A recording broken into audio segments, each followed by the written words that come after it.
What's going on, everybody? It's JB here, John Stutted. How are you? How are you, YouTubers? You had a good last week or so?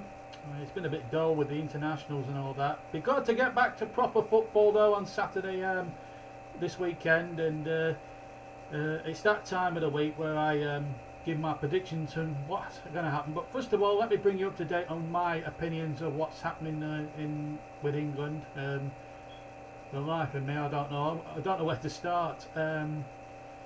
My view on what we had everyone's saying a comfortable 2-0 win over Malta, but there were some players in that game that just, I know Sturridge scored in that game, but I'm sorry, but Sturridge is finished for me as an England striker. He's not in good form, he's not in good nick.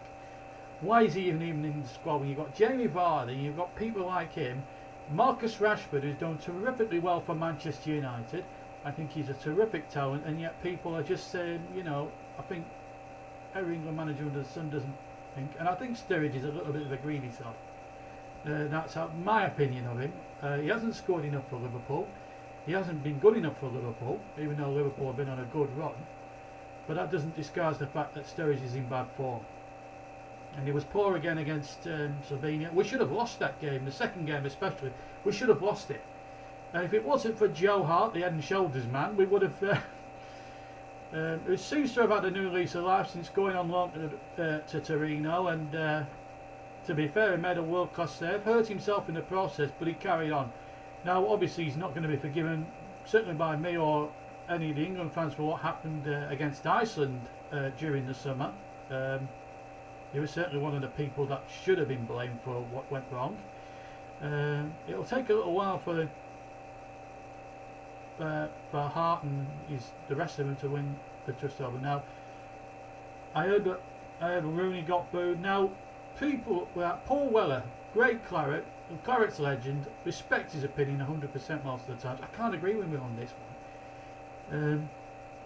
He's trying to back it up with all sorts of stats. Yes, he's done great for England and all that, but let's not paper over the cracks. England players are judged on what they do in tournament football. Now, he's had about 4 tournaments, Rooney, going back to 2004.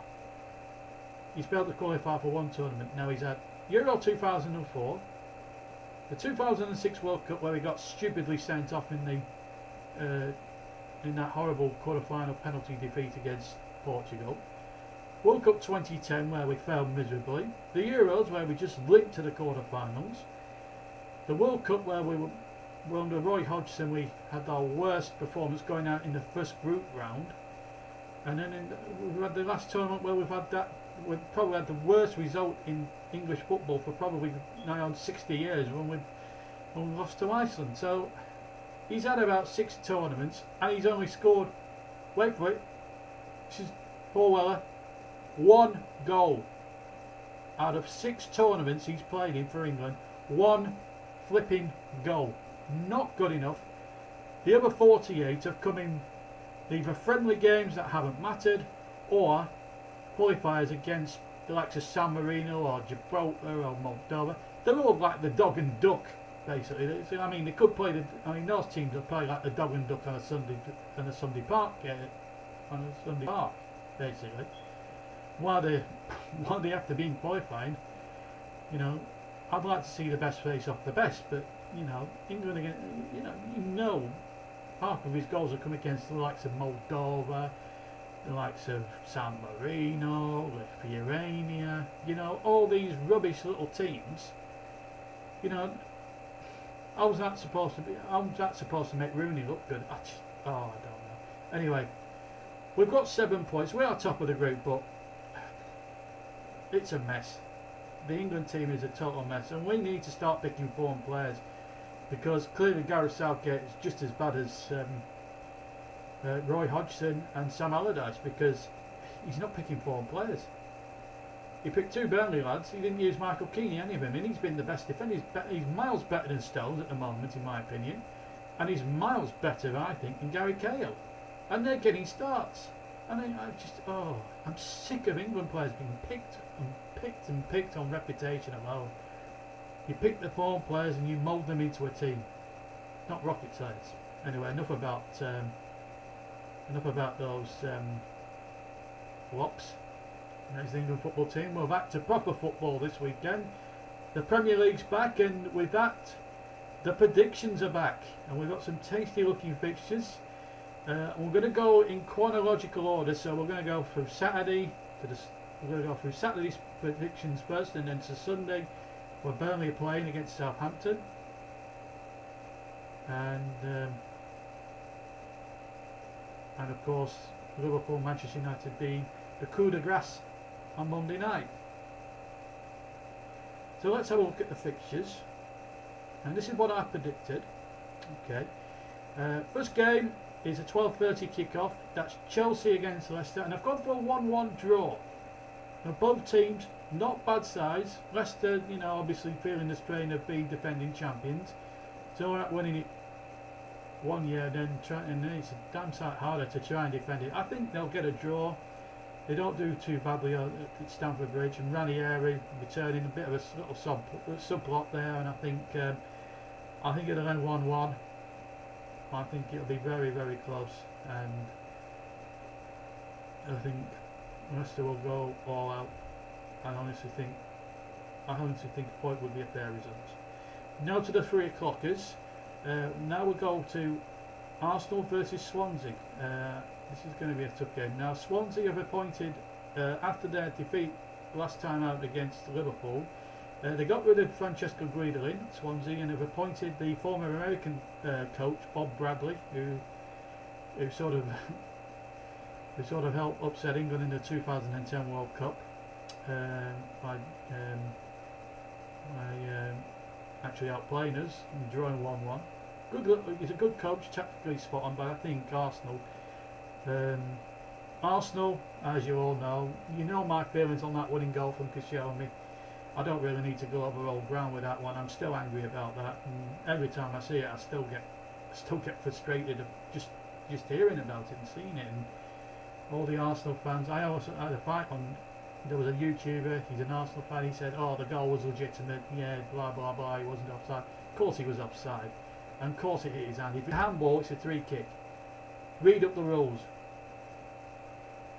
Anyway, I don't think Arsenal will need to cheat on this one this week. I think they'll win 3-0. I think away from home they're not as good as I think they are at the Emirates. I think at the Emirates they've started being a bit more ruthless. Apart from the Liverpool result aside, they've been looking kind of good against teams. And I think Swansea, they're not in particularly good form. I think they do miss Ashley Williams at the back. I don't think they've replaced Ashley Williams in my opinion. I think it'll be a tough baptism for Bob Bradley, and I think Arsenal will easily win that by 3-0.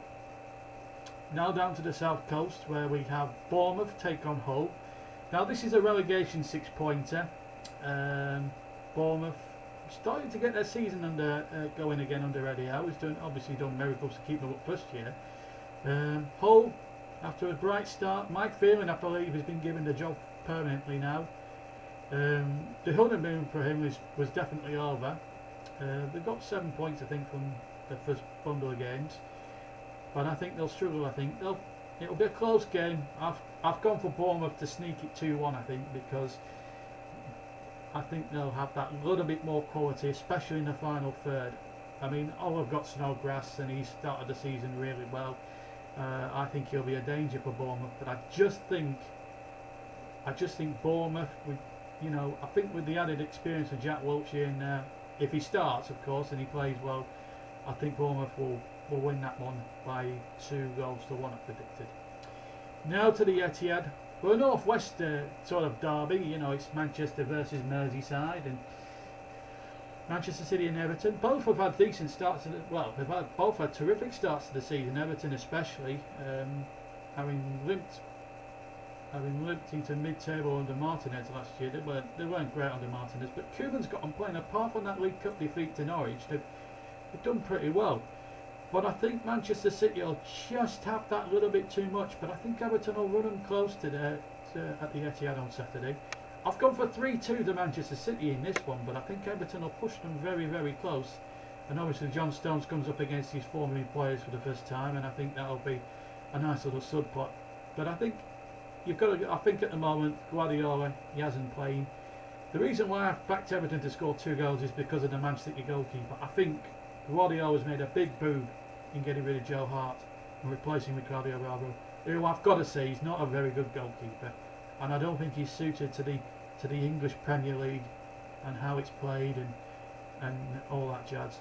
But I think Manchester City will still have enough in the tank in the final third, that is, to sneak home 3. I've gone for 3-2, but I think it will be a very close game, and Everton will run them close. I can assure you that. I predicted a bit of a bore fest, I'm afraid. Stoke and Sunderland fans, both teams really struggling for points, struggling for wins. Stoke, I don't think have won a game yet. They're a good side, Stoke, and they do have attacking potential, but Sunderland as well. I don't know. I hope I'm wrong. I hope it isn't a goalless draw. I don't like to put the fear of God in, but knowing me, it'll end up 4-4 because I'm predicting a 0-0. But I just think both teams just badly out of form at the moment. Wilfried Bony hasn't hit it off as Stoke fans would have expected.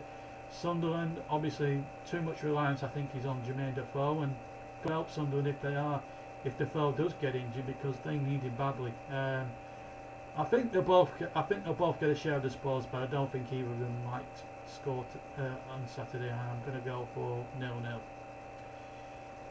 0-0. Just a few miles down the M6 we go to the Hawthorns, and a tricky little home fixture this for West Bromwich Albion as they take on Tottenham, who have been on a good run despite obviously losing Harry Kane to an injury. They've been on a terrific run. Spurs have been really very impressed with how they've gone about business. I think West Brom will score, but I just think Spurs again. If Janssen and Eriksson and all that lot, Dele Alli's starting to come into a bit of form as well. Did all right for England over those 2 games against Malta and Slovenia. I think if them 3 especially get going, I think Tottenham will probably be too much for West Brom. So I've gone for an away win, 3-1 away win for Spurs over West Brom. I think that might be a little bit too much for the Baggies at the moment. Late game, London derby, Crystal Palace against West Ham. Crystal Palace, what a season they could well potentially have under Alan Pardew. They are top 10 material. The players they've got, the likes of Benteke. I was very impressed with him in the second half at Goodison Park. The game I commentated on nearly a fortnight ago against Everton. They should have won in the second half, in my opinion, at Goodison. They were terrific and well organised. And Benteke, they've got a good goal scorer there, and I think they'll win it. I really do. West Ham, they can't buy a win at the moment, can they? Dimitri Payet. If I could give a crumb of comfort to the West Ham supporters, is Dimitri Payet, after that individual goal against Middlesbrough, I think he's starting to come into a bit of form. The sort of form that we saw from him last season. But I think some of his teammates really need to take a long, hard look in the mirror, because they have not been good enough at all. Adrian's been poor in goal. Was at fault for some of the goals in a defeat at the London Stadium to Watford recently. I just think Crystal Palace's quality. I think they've just got a little bit more quality at the moment, and they're in better form than West Ham. So I'm going to go for a narrow 2-1 Crystal Palace win. We move on to the 2 Sunday fixtures. We've got to start at the Riverside. That's a 1:30 kick-off. Both of these games live actually on TV. Middlesbrough against Watford. Well, what can I say about Middlesbrough and Watford? Well, Watford, they've had 2 good wins against West Ham and Manchester United, but then they've obviously had they've struggled a little bit. They didn't really want it at Burnley in a game that I covered for the YouTube channel, and I don't know. I just think that's going to be a dull game. Middlesbrough, they draw a lot of games. They've just gone off the boil a little bit as well. Middlesbrough after a solid start. I'm going to go I think they'll get a point apiece, both Borough and Watford, but I think it'll end like the Stoke Sunderland game. I think that'll end goalless. Now to my team. We're going down at St Mary's this weekend against Southampton. A reunion with 2 Burnley old boys, Charlie Austin and Jay Rodriguez. Charlie Austin always seems to score against us since he's left us. Certainly scored a few in his days at QPR. he has a certain knack again, a bit like David Nugent, really, scoring against us every time he plays for against us. And obviously Jay Rodriguez. Whatever happens on Sunday, he's still a cult hero in Burnley. You know, it's good to see a Burnley making his way in the game, even though he's not playing for Burnley anymore. The only reason we sold him all those years ago was because we didn't have any money at the time. Otherwise, I think he might have been a very good player for us, and I'd have loved to have seen him getting into the Premier League with us. But you know, the way things were at the time under the previous chairman Barry Kilby, we had to sell to survive. It was the Bob Law syndrome up until a couple of years ago, where we had to, you know, sell to survive. If you know what I mean. People seem to forget that the 2014 promotion was done on a budget of 450,000. We only used that. I think we spent that on one player, that was Barnes. So the rest were free transfers. So you know, until the promotion 2 years ago, this promotion, the second promotion I should say, 2 years ago, we were financially we were in a financial straitjacket. I have to be honest.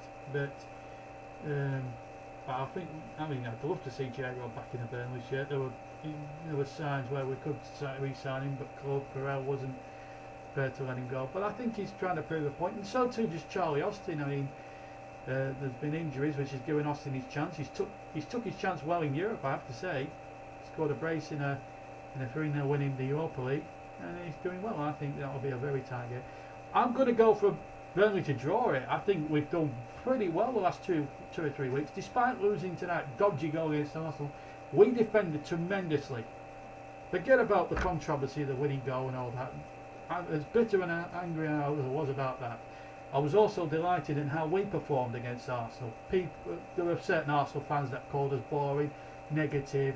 You know, some of these Asian people that, you know, think they know about the game and the English game, and they don't really. You know, we criticise us for being boring and negative, but we were inferior to. We don't have money to go out and spend £50 million on one player, like a Mesut Ozil, like a Mustafi, like a Granit Xhaka. We can't afford to do that. I mean, probably 15 million was probably the highest we'd probably go on buying on one player.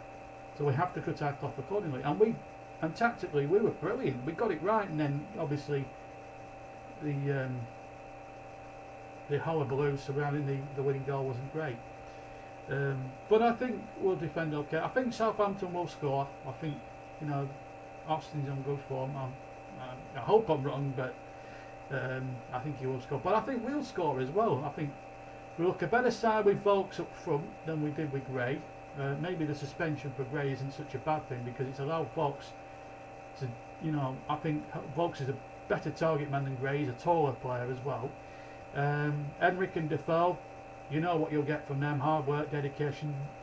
Stephen Defoe, wonderful set piece specialist. He's brilliant. He scored a couple of goals, and his assist rate so far since coming to the club has been extraordinary. So I would expect Burnley to score in this game, and I think it will go 1-1, but secretly, as a Burnley fan, I hope that we win.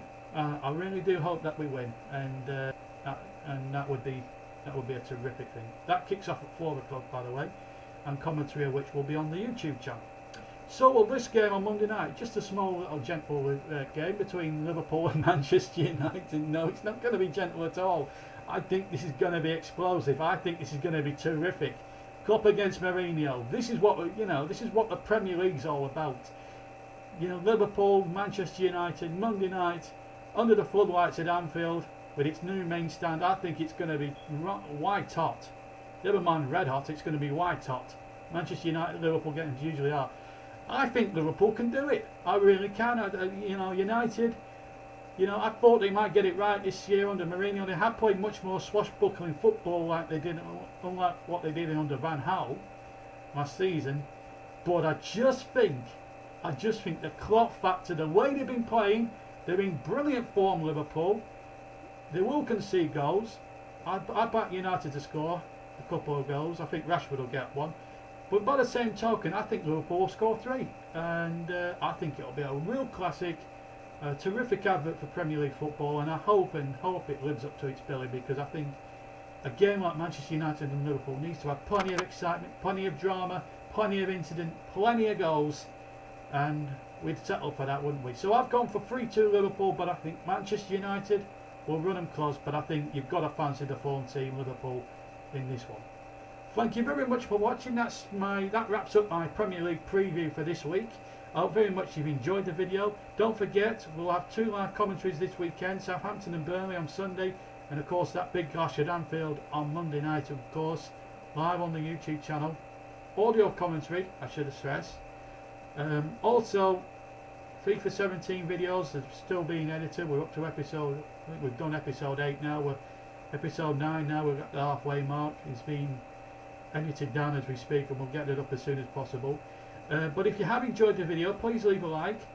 If you haven't subscribed but would like to, please subscribe. And we are looking for new ideas for the channel and stuff like that, Q&As and stuff. So if you can get this video up to 50 likes, and also I'd like to throw this question. And also, if you want to comment on the video and you want to put your own predictions down and maybe play a little game of predictor against me, see who's right and wrong, we can do so in the comments below. We want you, the subscribers and the viewers, to interact and make comments and leave likes and stuff. So it's good for the channel if you could do that. Anyway, thank you very much for watching. From me, JB, take care, and I'll see you very soon for more FIFA videos, 2 live commentaries, of course, Southampton, Burnley, Liverpool, Man United. And from me, JB, have a terrific weekend, have a terrific Friday and a Saturday. And we'll see you very soon on Sunday. Don't forget, before the commentaries, we'll have a couple of FIFA videos lined up as well for you. So don't worry. Thank you very much, as I say, for watching. From me, JB, John Stuttard. Take care, and I'll see you soon.